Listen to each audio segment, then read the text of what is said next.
자, 고생하셨습니다. 계속 이어서 보시죠. 자, 다음은 책 194쪽 21번입니다. 건축법령상 지역, 지구의 건축물에 대한 내용으로 옳은 것은 있습니다. 자, 동그라미 1, 2, 3은 걸치는 경우에 대한 내용이고요. 동그라미 4번과 5번은 이제 높이에 대한 겁니다. 먼저 걸치는 경우에 대한 규정이 이제 아래 해설이 있고, 또 다음 옆 문제를 보시면 22번. 문제도 역시 걸치는 경우에 대한 거고, 그 아래 22번 해설에 걸치는 경우에 대한 요약한 표가 있습니다. 그 내용을 참고하도록 하시죠. 자, 그래서 지금 문제는 21번입니다만, 보시기에는 지금 22번 해설 내용을 먼저 보시자고요. 자, 걸치는 경우가 있죠. 걸치는 경우에 대한 거는 예전에 건축법에 있었습니다. 그러다가 그것을 국토계획법으로 다 옮겼어요. 그럼 이제 국토계획법으로 다 옮기면 좋은데, 옮기면서 또 몇 가지가 남아 있습니다. 자, 그런데 중요한 내용은 이제 국토계획법 규정을 적용합니다. 국토계획법에서 기본 내용은 뭐였고요? 3366 공유방 녹각이죠. 그리고 그거는 이제 시험에 많이 나오는 내용입니다. 3366 공유방 녹각. 대지가 330 이하, 도띠상 660 이하 걸치면 건축 용도 제한은 가장 넓은 곳, 건폐율 용적률은 각각 규정을 적용하고, 건축물이 고도지구, 미관지구, 방화지구에 걸치면 건축물과 대지 전부에 대해서 건축물에 대해서 방화지구 규정을 적용하고, 대지가 녹지지역에 걸치면 각각 규정을 적용한다라고 되어 있습니다. 그런데 이제 건축법 규정은 어떻게 되어 있냐면, 대지가 걸치면이라고 되어 있고요. 걸치면 과반이 속하는 곳에 규정을 적용한다. 그다음에 고도지구는 건축물의 안전의 문제가 아니죠. 도시계획, 환경계획, 그것을 위한 겁니다. 그래서 그거는 국토계획법 내용이고, 건축법에서는요, 미관지구, 방화지구에 대해서 나와 있습니다. 미관지구, 방화지구, 녹지지역과 각각, 녹지지역이면 각각 규정을 적용한다라고 하는 거죠. 그래서 이쪽 내용은 국토계획법 내용이 똑같습니다. 그래서 요 앞에 한 가지만 차이가 있고, 고도지구는 80m 위로 지어라, 아니면 80m 아래로 지어라. 건물의 안전이 아니라 그 도시계획에 관련된 거죠. 자, 이상 내용을 전제로 문제를 보도록 하겠습니다. 21번 문제를 보실 차례죠. 21번 문제예요. 내용으로 옳은 것은 동그라미 1번, 하나의 건축물이 방화벽을 경계로 방화지구와 그 밖의 구역에 속하는 부분으로 구획되는 경우, 건축물 전부에 대해서 방화지구 안의 건축물에 대한 건축법 규정을 적용한다. X 틀렸죠. 건축물이 방화지구에 걸치면 그 건축물 전부에 대해서 방화지구 규정을 적용한다. 그런데 그 경계선을 방화벽으로 구획했으면 저쪽 건너편에는 방화시설을 더 많이 갖추지 않아도 된다. 일반적인 수준에서만 하면 된다는 거죠. 그래서 동그라미 1번 틀렸고요. 동그라미 2번, 하나의 건축물이 미관지구와 그 밖의 구역에 걸치는 경우, 그 건축물과 대지 전부에 대해서 미관지구 안의 건축물과 대지에 대한 건축법 규정을 적용한다. 맞죠? 미관지구입니다. 건축물이 미관지구에 걸치면 건축물과 대지 전부에 대해서 미관지구 규정을 적용한다. 맞습니다.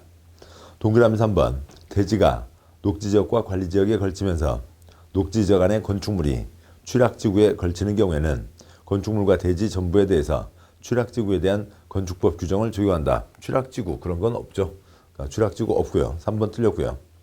4번, 시장군수는 도시관리를 위해서 필요하면 가로구역별 건축물의 높이를 시군의 조례로 정할 수 있다. 조례로 정한다. 그러면은 쓰레기 봉투를 떠올리시자고요. 쓰레기 봉투면은 그 지역 전체에 똑같은 쓰레기 봉투를 하는 거죠. 어느 가로구역별 높이를 조례로 정한다. 그러면은 그 지역에서는 가로구역별 높이는 다 똑같이 한다. 말이 안 되잖아요.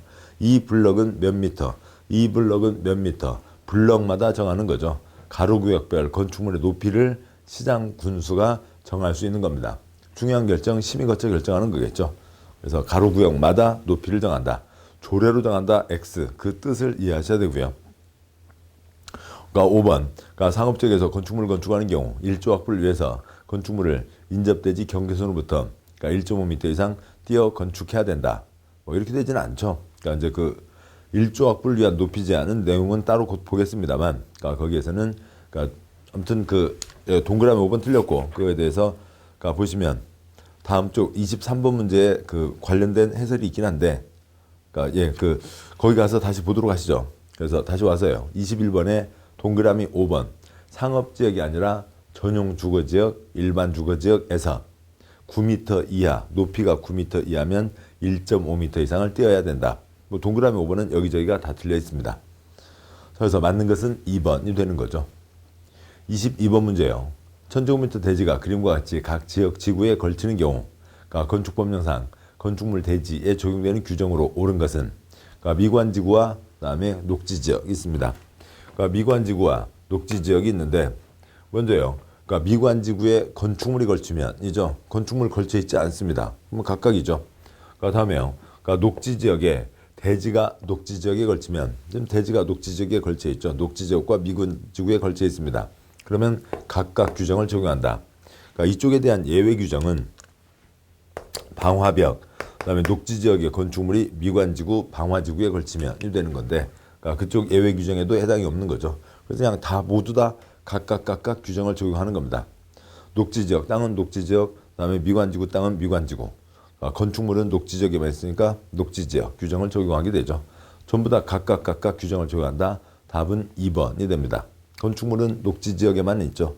녹지지역 규정을 적용하고 대지는 400제곱미터는 녹지지역, 그 다음에 600제곱미터는 미관지구 규정을 적용하게 됩니다. 답은 2번이 되는 거죠. 다음 문제예요. 그러니까 23번 문제. 그러니까 건축법령상 지역 지구 안에서의 건축 제한에 대한 내용으로 옳은 것은 동그라미 1번 건축물이 미관지구에 걸치는 경우 건축물과 대지 전부에 대해서 미관지구 안의 건축물 대지 건축법 규정을 적용한다. 맞죠? 건축물이 미관지구에 걸치면 미관지구의 규정을 적용한다. 그러니까 1번이 맞습니다. 동그라미 2번 시장은 건축물의 용도 형태에 관계없이 동일한 가로구역 안에서는 건축물 높이를 동일하게 적용해야 된다. 정해야 된다. 틀렸죠? 그러니까 높이 제한형. 그러니까 가로구역별 높이 제한이 있고 다음에 일조 확보를 위한 높이 제한이 있습니다. 그러니까 가로구역을 단위로 가로구역 우리가 흔히 얘기하는 블럭이죠. 가구라고도 합니다만 가로구역별 높이 제한. 첫 번째요. 허가권자니까 특특 시, 군, 구는 그러니까 가로구역을 단위로 해서 높이를 정할 수 있다. 그래서 가로구역을 단위로 높이를 정한다는 거죠. 이렇게 도로로 둘러싸인 블럭들이 있으면 그러니까 각 블럭마다 그러니까 이 블럭은 몇 미터, 이 블럭은 몇 미터들을 정한다고요. 첫 번째, 이 블럭은 80m 이하로 정하라. 그렇게 정할 수 있습니다. 다음에 두 번째요. 그러니까 이 블럭에서도 그러니까 80m 이하로 한다. 그런데 그 중에 예를 들어서 업무시설은 80 이하로 하고 그다음에 기타 판매시설은 70 이하로 하고 그러니까 기타는 그러니까 60 이하로 하라. 용도, 형태에 따라서 달리 정할 수도 있고요. 또 80m 블럭이라고는 되어 있지만 그러니까 이쪽이 큰 사거리면 여기에 들어서는 땅은 이 땅에 들어서는 건축물은 그러니까 얘는 그러니까 100제곱미터 이하로 할 수도 있다. 완화해 줄 수가 있습니다. 그러니까 7번 보시죠. 시장구청장은 가로구역별로 높이를 정한다. 그런데 용도 형태에 따라 달리 정할 수 있고 특정한 대지에 대해서는 완화해서 적용할 수 있다. 그러니까 두 번째요. 시장구청장이 정하는데 그러니까 서울시에 25개 구가 있죠.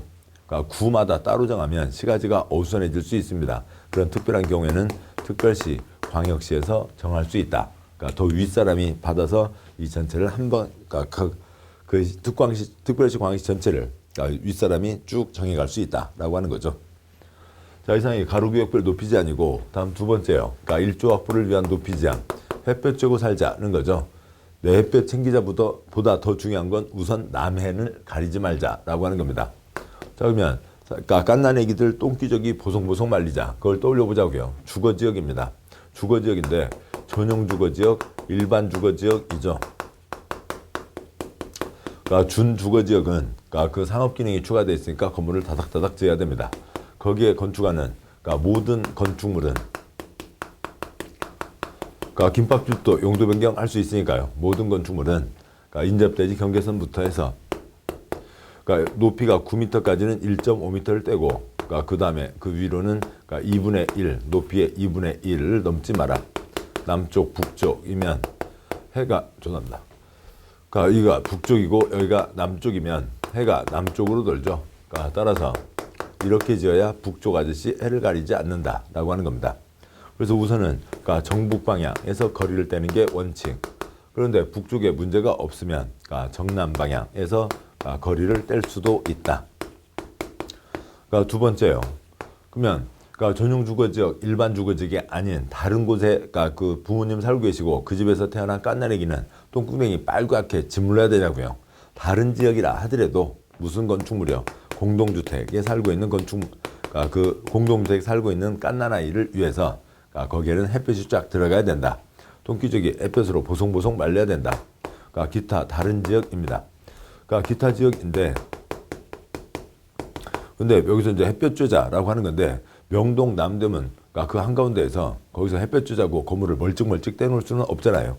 중심 상업, 일반 상업 지역은 제외한다.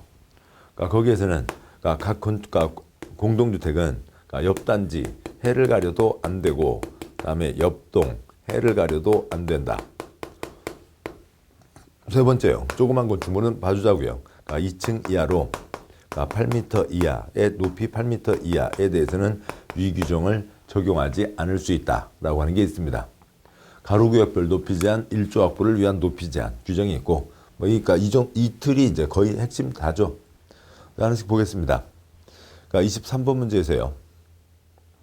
동그라미 1번 맞고요. 동그라미 2번 시장은 건축물의 용도 형태에 관계없이 동일한 가로구역 안에서는 건축물 높이를 동일하게 정해야 된다. X 틀렸죠. 하나의 구역이지만 용도 형태에 따라 달리 정할 수 있다. 동그라미 3번 전용 일반 주거지역 안에서 모든 건축물 건축하는 경우에는 건축물 각 부분을 정남 방향에서 떼는 게 아니죠. 정북 방향에서 떼는 게 원칙. 정북 방향 인접대지 경계선으로부터 거리에 따라 대통령으로 정하는 높이를 해야 된다. 정남 방향 예외는 신도시 등등등 북쪽에 문제가 없을 때 그 사유가 쓰여야 됩니다. 3번 틀렸고요. 동그라미 4번 정북 방향으로 도로 등 건축이 금지된 공지에 접하는 대지인 경우, 정북 방향에 북쪽 아저씨가 없다고요. 북쪽을 걱정할 필요가 없다고요. 그럼 이걸 바꿔서 남쪽에 살 수도 있죠. 대지인 경우 건축물 높이를 정북 방향 인접대지 경계선으로부터 거리에 따라 대통령령으로 정하는 높이하로 해야 된다. 둘째 줄에 정북 방향 X, 북쪽에 문제가 없으면 정남 방향에서 거리를 떼게 되는 겁니다. 동그라미 5번 3층 이하로 12m 이하 X형, 2층 이하로 8m 이하 건축물에는 1조 확보를 위한 건축물의 높이 제한 규정을 적용하지 않을 수 있다가 되는 겁니다. 그래서 2, 3, 4, 5 다 틀렸고 맞는 것은 1번이죠. 24번 문제요. 건축물의 높이 제한에 대한 내용이다. 틀린 것은 동그라미 1번 전용 주거지역, 일반 주거지역 안에서 건축하는 건축물의 높이는 1조 확보를 위해서 원칙적으로 정남 방향 인접대지 경계선으로부터 거리에 따라 대통령으로 정하는 높이하로 해야 된다. 둘째 줄에 원칙적으로 정남 방향 X요. 정북이죠. 해가 남쪽으로 돕니다. 그러니까 북쪽 아저씨 해를 가지지 말자. 그래서 높이 9m까지는 이제 그 내용이 여기 인접대지 경계선에서요. 높이 9m까지는 얼마를 떼야 되고요. 1.5m를 떼야 되고요. 그러니까 높이가 20m면 10m를 떼야 되는 거죠. 그래서 정북 방향 경계선에서 거리를 떼게 돼 있습니다. 그래야 북쪽같이 해를 가리지 않는다는 거죠. 예외인 경우에는 정남 방향에서 거리를 떼니까 이 반대 그림이 되는 거겠죠. 그래서 집을 남향집으로 지을 수 있다. 이건 집이 북향집이 되지만 그것보다 더 중요한 거는 북남의 해를 가리지 말자라고 하는 거죠. 동그라미 1번이 틀렸고요. 동그라미 2번 공동주택, 근데 괄호 일반 상업지역과 중심 상업지역에 건축하는 것을 제외한다. 공동주택은 대통령으로 정하는 높이하로 해야 된다. 맞죠? 일반 중심 상업, 일반 상업지역을 제외한 기타 지역에 건축하는 공동주택은 일정한 높이하로 해야 된다. 동그라미 3번 2층 이하로 8m 이하 건축물은 조례가 정하는 바에 따라 1조 확보를 위한 높이 제한 규정을 적용하지 않을 수 있다. 동그라미 4번 허가권자는 가로구역을 단위로 하여 건축물의 최고 높이를 정할 수 있다. 가로구역 80m 등등 맞죠? 동그라미 5번 특별자치시장, 특별자치도지사, 시장군수구청장은 건축물의 용도 형태에 따라 같은 가로구역 안에서의 건축물의 높이를 다르게 정할 수 있다. 80m 블럭이지만 뭐는 80, 뭐는 70 등으로 정할 수 있다. 맞습니다. 2, 3, 4, 5 다 맞고요. 1번이 틀린 거죠. 자, 여기까지 해서 그 강론의 이제 주요 내용들을 쭉 보셨습니다. 대지의 조건, 도로, 그 다음에 면적 산정, 높이, 기타 세부적인 사항들이 있었죠. 다음 쪽 오시면 199쪽에 5장 건축물의 구조, 재료, 건축 설비가 있습니다. 뭐 기본서 보신 분들은 아시겠지만 여기는 세부적인 규정들은 엄청 많아요. 그리고 이제 어쩌다 한 번씩 출제가 되기도 합니다. 그런데 그 세부적인 규정은 법조문을 펴놓고 문제를 봐도 이게 어디에 해당하는지 찾는데 한 5분은 넘게 걸리는 겁니다. 그래서 그런 것들까지는 다 알 수가 없는 거죠. 기본 핵심적인 것들을 잡으시면 됩니다. 자, 문제를 보시죠. 1번. 그러니까 건축법령상 비상용 승강기를 설치해야 되는 건축물에 대한 요건으로 옳은 것은 비상용 승강기, 그러니까 화재가 났을 때 소방 활동을 위한 승강기를 얘기하는 겁니다. 그러니까 그러면은 그거는 화재와 관련돼 있죠. 고가사다리차가 많이 있으면 그 고가사다리를 통해서 대피할 수 있고 고가사다리를 통해서 소방관 아저씨들이 접근할 수 있죠. 근데 고가사다리차가 모자라다고요. 그래서 일정 이상이면 별도의 승강기를 따로 만들어야 된다. 옳은 것은 그러니까 답은 그러니까 4번이죠. 높이 31m를 넘는 건축물에는 비상용 승강기를 추가로 설치해야 된다. 추가로 설치한다는 것은 뭐냐면 답은 4번이고요. 아래 해설이요. 그러니까 건축주는 6층 이상으로 연면적 2000제곱미터 이상 건축물을 건축하는 경우에는 승강기를 설치해야 한다. 이건 이제 기본적인 승용 승강기를 얘기합니다. 6층 이상으로 2000제곱미터 이상. 그러니까 동시에 만족하는 거죠. 따라서 300제곱미터짜리로 6층, 1800짜리는 승강기를 설치하지 않을 수도 있습니다. 그러니까 하나에 1000제곱미터씩 5층, 그러니까 5층짜리로 5000제곱미터도 승강기를 설치하지 않을 수 있죠. 6층 이상으로 그러니까 2000제곱미터 이상. 그런데 이제 승강기를 설치하지 않을 수도 있지만 뭐 이제 분양 임대 때문에 설치를 하는 거고요. 법으로 정해진 거는 6층 이상으로 2000제곱미터 이상입니다. 건축법에서는요. 두 번째 점, 높이 31m를 초과하는 그러니까 건축물에는 위규정에 의한 승강기, 그래서 승용 승강기 외에 비상용 승강기를 추가로 설치해야 된다라고 되어 있습니다. 답은 4번이었고요. 그러니까 2번 문제요. 그러니까 일정한 건축물의 건축주는 해당 건축물의 설계자로부터 구조안전 확인 서류를 받아 착공 신고를 하는데 그 확인 서류를 허가권자에게 제출해야 된다. 해당 건축물에 대한 요건으로 틀린 것은 되어 있는데 뭐 이런 것들 뭐 다 외우기는 쉽지 않다고요. 먼저 해설 보시죠. 다음 쪽 해설을 보시면 그러니까 200쪽에 있는 2번 문제 해설이요. 표가 위의 사료로 5줄이긴 한데 그러니까 둘째 줄과 셋째 줄은 점선 한 덩어리고요. 그러니까 넷째 줄과 다섯 줄도 그 사이도 점선 한 덩어리입니다. 즉 표가 세 덩어리가 있는 겁니다. 그러니까 먼저요. 그러니까 첫째 줄에 해당하는 거예요. 그러니까 건축하려면 허가를 받아야 되죠. 그게 원칙입니다. 그래서 지붕 있는 것들은 건축물이죠. 따라서 지붕 있는 모든 것들은 거기서 사람들이 생활 활동을 하고 있으니까 설계자가 이게 구조안전, 국토부장관이 정하는 기준이 따로 있습니다. 그 구조안전에 그러니까 적합한지, 그러니까 그것에 어긋나서는 안 되는 것들을 다 설계자가 확인하고 그것에 맞게 설계를 해야죠. 그래서 구조안전 확인 대상 설계자가 구조안전을 확인해야 된다. 그래서 건축 허가 대상 건축물은 그러니까 구조안전 확인 대상 건축물이라고도 할 수 있습니다. 그러면 또 그거에 대해서는 지방자치단체가 허가를 내주거나 신고를 받을 때 내진 성능을 확보하고 있는지 여부를 확인해야 됩니다.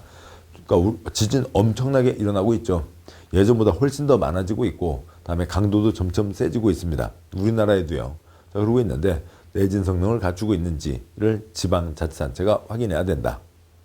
그러니까 표로 둘째 줄, 셋째 줄, 큰 두 번째 덩어리는 구조안전 확인 대상 건축물 가운데, 즉 허가받아야 되는 건축물, 지붕 있는 건축물 가운데 건축주가 착공 신고 때 허가권자에게 구조안전 확인 서류를 제출해야 하는 대상이 있습니다. 그러니까 건축주요. 그러니까 건물을 이제 건축 공사를 발주하고 다음에 아무튼 돈 떼도 나중에 분양임대 수익을 벌 사람이죠. 그 사람이 그냥 돈만 다 맡기고 서류도 설계자 통해서도 없고 다 그냥 그 사람은 돈만 내고 뒷줄만 지고 있으면 안 된다고요. 한번 자기가 짓고 있는 이 건물이 어떤 식으로 돼 있는지 그 서류라도 손해라도 한번 잡아보라고요. 그래서 건축주가 그 서류를 설계자한테 받아서 구조안전 확인 서류를 지방자치단체에 내야 된다. 손으로 한번 잡아보기라도 해라 라고 하는 겁니다.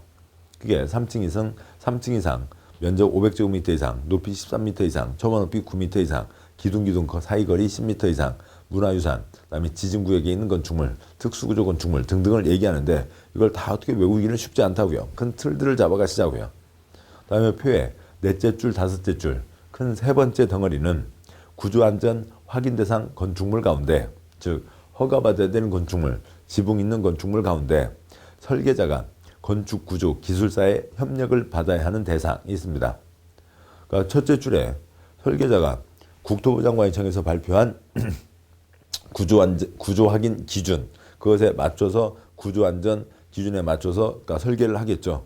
그런데 이 지금 세 번째 덩어리는 설계자가 지 마음대로 설계할 수가 없고 건축구조기술사라고 하는 더 전문 자격증 가진 사람에게 도면을 보내서 도장을 받거나 아니면 그러니까 전문 자격증 가진 사람이 도면을 그려야 된다고요. 그쪽에 협력을 받아야 된다. 그 대상은 6층 이상, 지진구역 중 특별한 건축물들, 그다음에 특수구조 건축물, 다중이용 건축물, 준다중이용 건축물이 있습니다. 그래서 다시 정리를 해보면 그 세부적인 요건들을 다 볼 수는 없고 층으로만 따지면 1층짜리는 그러니까 건축 허가를 받아야 되고 구조안전 확인해야 되고 내진 성능을 확보한다.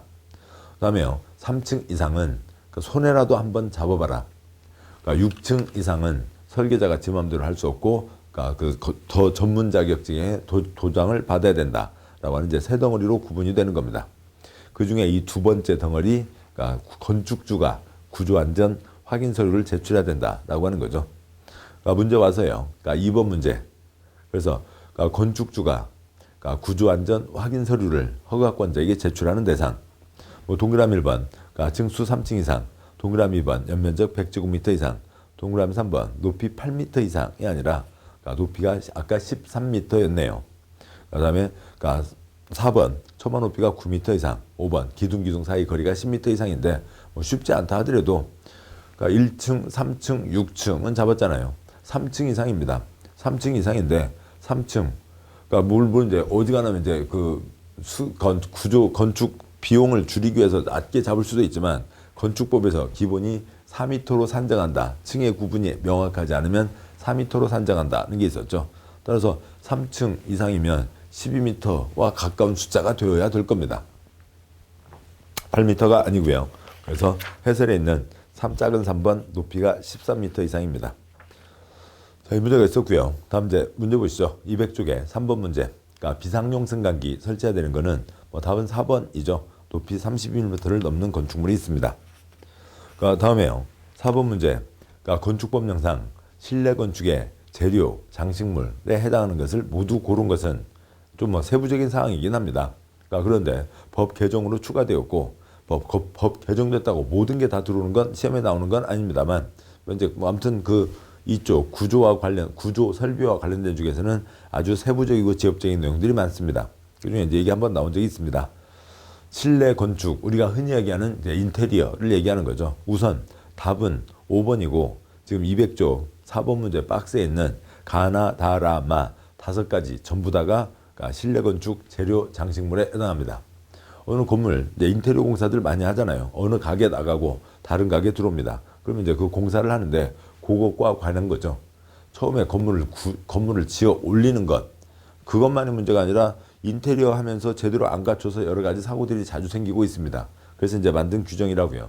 근데 이 여미 문제의 초점은 우리가 어느 가게에 들어가서 앉아서 그러니까 식사를 하실 때 눈에 보이는 것뿐만이 아니라 그 가게가 그러니까 예전에 다른 가게가 있었고 다른 가게 나가고 지금 이 가게가 처음 들어올 때 거기 그 공사할 때 관련된 모든 것들이 다 우리 안전에 영향을 미치는 거잖아요. 우리 눈에 안 보이는 이 단자, 천정이라고 하죠. 천정 그 위에 있는 어떤 전기 파이프들 또 아니면 하수도 파이프들 또 우리 눈에 보이지 않는 이 벽체 안쪽에 있는 여러 가지 전기줄들 그런 것들이 다 우리 안전과 관계되어 있는 겁니다. 그 모든 것들을 인테리어하는 시공자는 잘 다 관리를 해야 되겠죠. 잘 운영을 해야 됩니다. 그거에 대한 거라고요. 그러면 가번, 4번 문제, 박스에 가번, 그러니까 배수시설, 물 잘 빠지게 해야죠. 그 다음에 뭐 다 실내 설치하는 다 기본이고요. 환기시설, 우리가 앉아서 밥 먹고 있는데, 그러니까 오늘 저쪽에서 뭐 다른 음식 그 냄새가 너무 심하거나 무슨 다른 냄새가 들어왔는데 환기가 안 되고 콜록콜록 그러면 안 됩니다. 환기시설 갖춰야 되죠.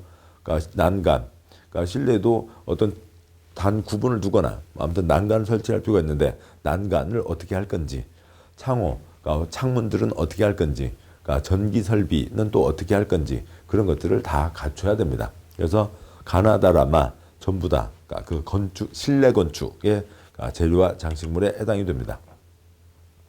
계속 가시죠. 5번 문제요. 그러니까 건축법령상 건축물의 가구 세대 간 소음 방지를 위한 경계벽을 설치하는 경우가 아닌 것은, 그러니까 소음 방지를 위한 경계벽, 뭔가를 하고 있는데, 그러니까 옆방에서, 또한 옆집이라고 할 수도 있고 옆방에서 꿍꽝 시끄러워서 여기서 뭔가를 못 하겠다고요. 그러면 안 되죠. 그래서 경계벽을 설치하게 되는데 그거에 대해서 특별한 규정이 정해져 있는 겁니다. 어느 공간이라도 다 조용하면 좋죠. 여기서 마음껏 떠들어도 옆집에 피해를 안 만지면 마음껏 떠들 수도 있겠고, 또 옆방에서 아무리 마음껏 떠든다 하더라도 내가 아무 피해 없이 조용히 공부하고 우리 아이 조용히 잠잘 수 있으면 좋겠습니다. 근데 모두 다 그럴 수는 없잖아요. 모든 벽판마다 소음 방지를 위한 모든 것들을 다 갖출 수는 없을 거라고요. 그러면 그것을 특별히 갖춰야 될 것도 있고 그것을 그렇게 센 요건을 갖추지 않는 것도 있을 겁니다. 즉 5번 문제예요. 소음 방지가 꼭 중요한 4가지가 있는 거고 덜 중요한 어떤 한 가지가 있는 거라고요. 그걸 구분하셔야죠. 그 아래 해설에 있는 그 모든 내용, 그러니까 이런 것들을 다 우리가 외울 수는 없는 거라고요. 문제를 보면서 그런 식으로 접근을 하셔야 됩니다. 그러니까 1번 숙박시설의 객실, 아이들 데리고 어디가 여행을 갔습니다. 또 아니면 그러니까 출장을 와서 일을 하고 하루 종일 일하고 저녁에 자고 또 내일 또 일을 해야 됩니다. 조용해야죠. 2번 공동주택 중 기숙사의 침실, 그러니까 공장, 학교에서 그러니까 열심히 일하고 열심히 공부했고 조용히 잠을 잘 수 있어야 됩니다. 3번 판매시설 중 상점, 이쪽 가게 저쪽 가게, 물론 조용하면 좋죠. 근데 이쪽 가게에서 물건 팔고 있는데 옆쪽 가게에서 우리들은 뭐 이런 물건들이 있어요. 손님들 많이 왔다 갔다 하고 그런 것들 전혀 안 들려야 될까요? 글쎄요, 그건 뭐 판단의 문제입니다. 동그라미 4번 학교의 교실, 이쪽 방에서는 선생님이 뭔가 무슨 얘기를 하시고 애들이 막 깔깔깔 웃고, 또 저쪽 방에서는 아이들이 무슨 잘못을 했고 선생님이 내 이놈 하고 지금 혼내고 계시고, 그러니까 그것들이 다 똑같이 들리면 복잡하겠죠. 5번 의료시설의 병실, 환자분들이잖아요. 조용히 휴식을 취하고 안정을 취하고 그다음에 빨리 나으셔야 됩니다. 그런 것 중에서 그러면 5가지가 있네요. 그 중에서 그래도 좀 참을 수 있는 곳이 어디예요? 좀 그래도 그러니까 괜찮은 곳이요. 그러니까 좀 조금 시끄러워도 괜찮은 건 답은 3번이 되는 거겠죠. 뭐 이런 식으로 접근하는 게 아니라 해설에 있는 그 모든 내용을 외우세요. 외웠습니다. 자, 그러면 이것이 답입니다. 이렇게 할 수도 있겠죠. 그러니까 그렇지만 이런 내용들을 다 외울 수는 없는 거라고요. 그 기본 문제의 취지를 이해하고 그 속에서 접근해 가시면 되겠습니다. 그래서 답은 3번이 됩니다. 다음이요. 이제 203쪽에 6장 위반 건축물입니다. 여기는 그러니까 건축법은 잘 지켜야 된다. 위반에 대해서 이러저런 저런 조치를 하겠다라고 하는 것들이 걸려 있긴 한데 실제로 또 문제 나온 양들은 그렇게 많진 않아요. 보시죠. 1번 건축법 그에 의한 명령 처분에 위반한 경우 허가권자가 취할 수 있는 조치에 해당하지 않는 것은, 그러니까 먼저 무슨 잘못을 했다고요. 위반했다고요. 허가나 승인을 취소. 너 하라고 했는데 너 그런 문제가 있으니까 너 하지 마. 공사 중지 명령, 건축물 철거 명령, 건축물의 사용 중지 명령, 사용 제한 명령.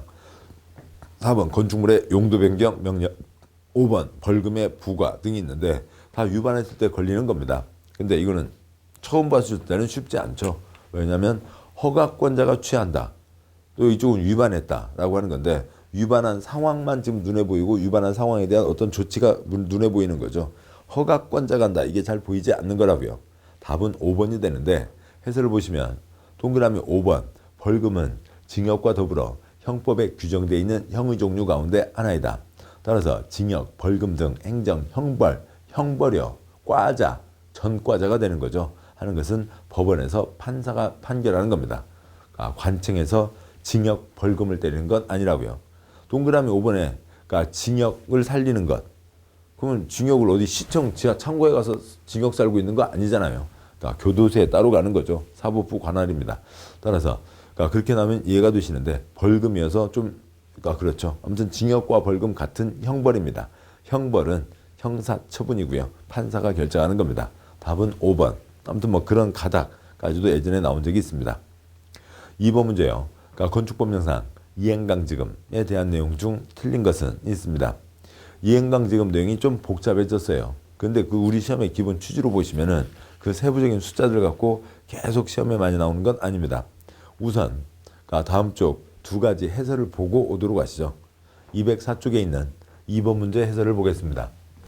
204쪽에 있는 2번 문제 해설을 보시면 뭔가 잘못을 했다고요. 잘못했으니까 맴매, 그러니까 벌을 때리는 거죠. 행정벌입니다. 벌이니까 이건 과거 잘못에 대한 처벌이고 한 번만 때리는 거죠. 어느 아이가, 그러니까 그 뭐 중학생 아이가요, 방학 동안에 1시간 그러니까 컴퓨터 게임할 수 있게 허락을 받았는데, 그런데 하루 종일 컴퓨터 게임만 하다가 저녁에 그러니까 그 어머님한테 이제 들켰습니다. 그러니까 그래서 그날 혼나고요. 수요일 날이요. 그다음에 목요일 날, 그러니까 그 또 집에서 또 혼나고요. 그다음에 금요일 날은 어떻게 뭐 바빠서 못 넘어갔네요. 토요일 날 할머니 집에 가서 또 혼나고요.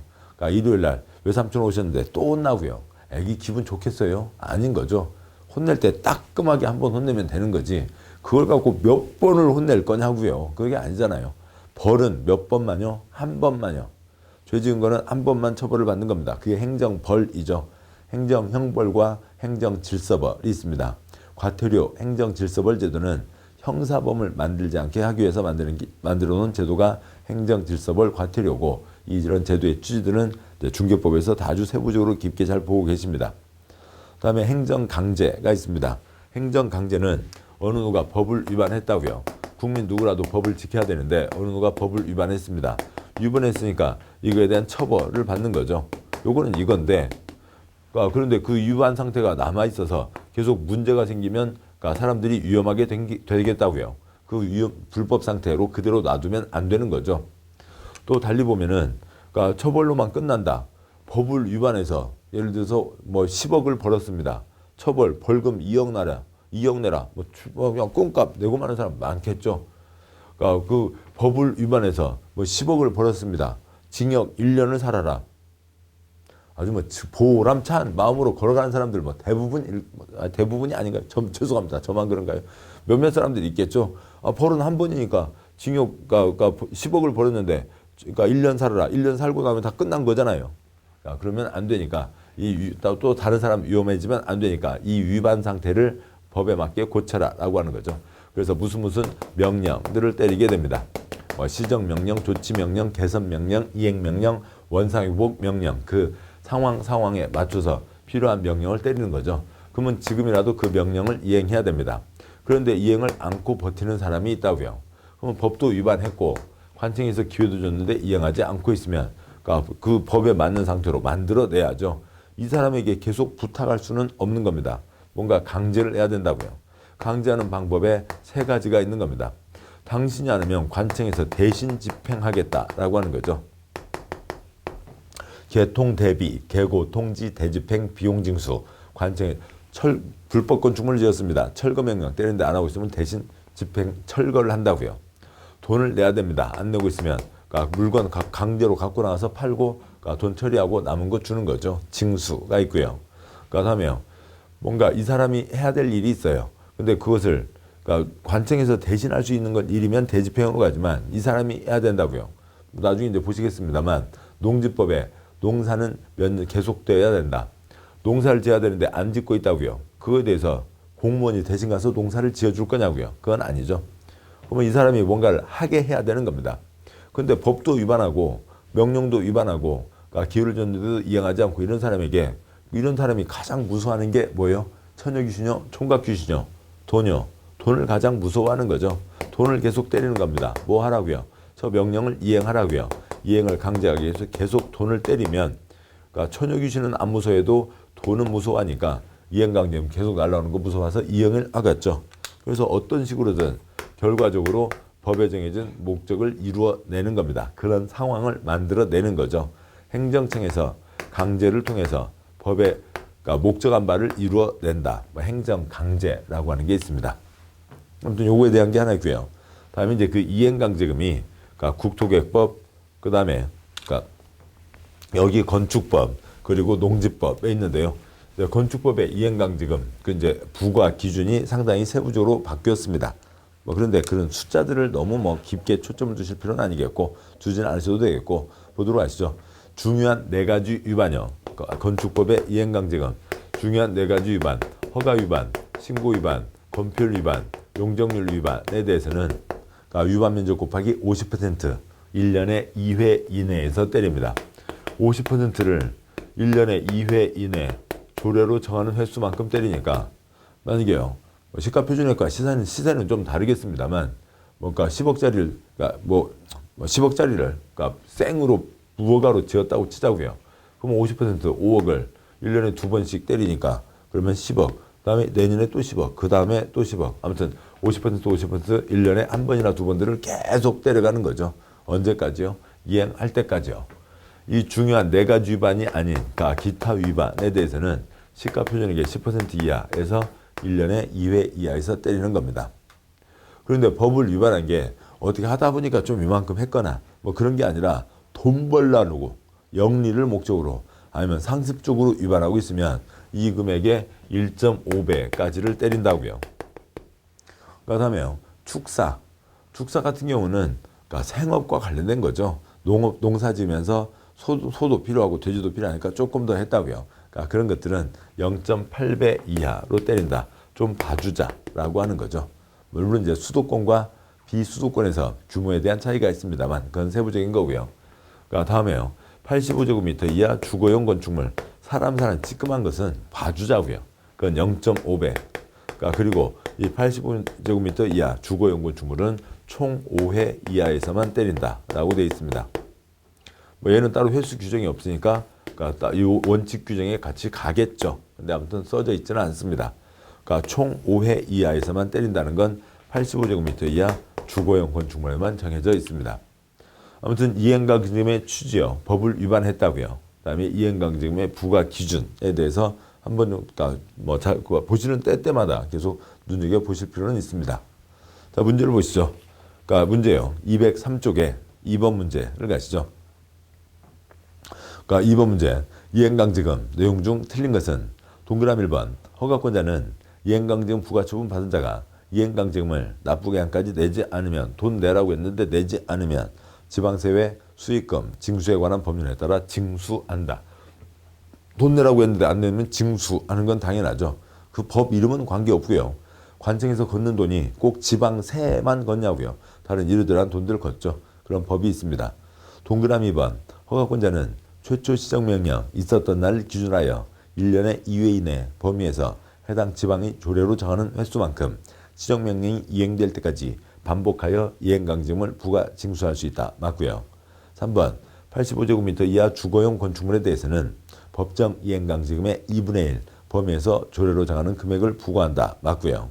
4번 허가상 건축물을 허가받지 않고 건축해서 벌금이 부과된 자에게는 이행강제금을 부과할 수 없다.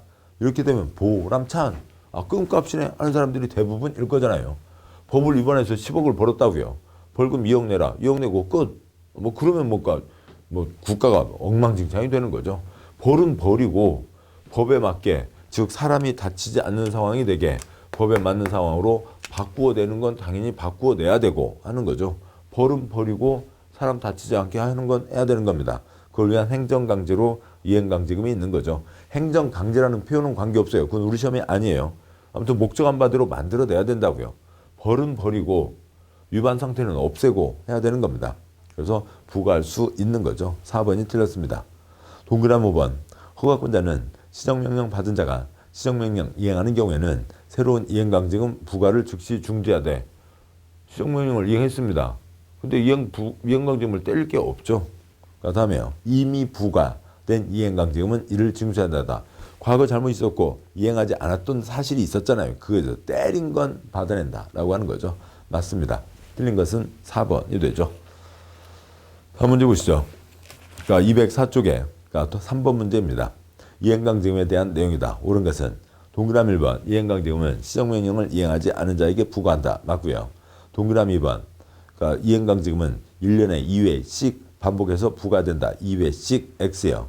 그러니까 2회 이내에서 조례로 정하는 횟수인 거죠. 2번 틀렸고요. 3번 이행강제금 부과할 때는 청문 절차를 거쳐야 된다. 청문 아무 때나 하는 거 아닙니다. 법에 정해진 때만 하는 거고요. 이거는 법 조항에 따라서 당연히 가는 거니까 청문할 필요도 없습니다. 동그라미 4번 그러니까 이행강제금을 부과한 후 시정명령 이행한 경우에는 그러니까 이행강제금 부과 처분을 취소해야 된다. X요. 부과를 했잖아요. 여기서 부과를 했고 그 다음에 이행을 했어도 부과한 건 받아내야죠. 부과한 건 받아내는 겁니다. 동그라미 5번 이행강제금 부과에 대해서 이의를 제기할 수 없다. X요. 그러니까 국민이 주인요? 대통령이 주인요? 건축가 공무원이 주인요? 국민이 주인이잖아요. 우리 국민이 주인이고 그러니까 국민 전체를 살기 위해서 5천만이 다 뭔가에 다 할 수는 없으니까 돈 줘서 일을 시키는 거죠. 시급보다 더 주잖아요. 6,030원보다 더 주면서 일을 시키고 있습니다. 그러면 일을 열심히 하시는 거죠. 또 그래서 일 열심히 하실 거고요. 잘못됐으면 국민이 주니까 그거 잘못됐다 얘기할 수 있는 거죠. 이의신청 또 아니면 행정심판, 행정소송 제기할 수 있습니다. 그러니까 재산권에 영향 미치는 처분에 대해서는 행정심판이나 행정소송 제기할 수 있고요. 법에 행정소송이 행정심판이 아니라 이의신청을 하라라고 되어 있으면 이의신청 가지만 그거는 이제 그러니까 그쪽 행정심판법 절차법에 대한 내용이고 아무튼 그러니까 이의를 제기할 수 있습니다. 없다 틀렸고요. 따라서 옳은 것은 1번이 되죠. 자 여기까지 해서요. 그러니까 건축법 내용들을 보셨습니다. 그러니까 건축법은 그러니까 계속 말씀드렸듯이 다 토막 사항들이죠. 그래서 그 토막 사항들을 이해하시면 되고 그리고 어떤 상황을 그려내시면 숫자는 몇 번만 반복하시면 다 몸에 붙게 되고요. 그래서 그 상황들을 이해하시면 쉽고 그래서 6개 법 중에서 건축법이 기본서 내용을 잘 들으시면 아주 편하게 공부하실 수 있는 다른 법에 비해서 가장 공부하시기 나은 법입니다. 자 고생하셨고 잠깐 쉬고 그다음에 주택법 이어가도록 하시죠. 수고하셨습니다.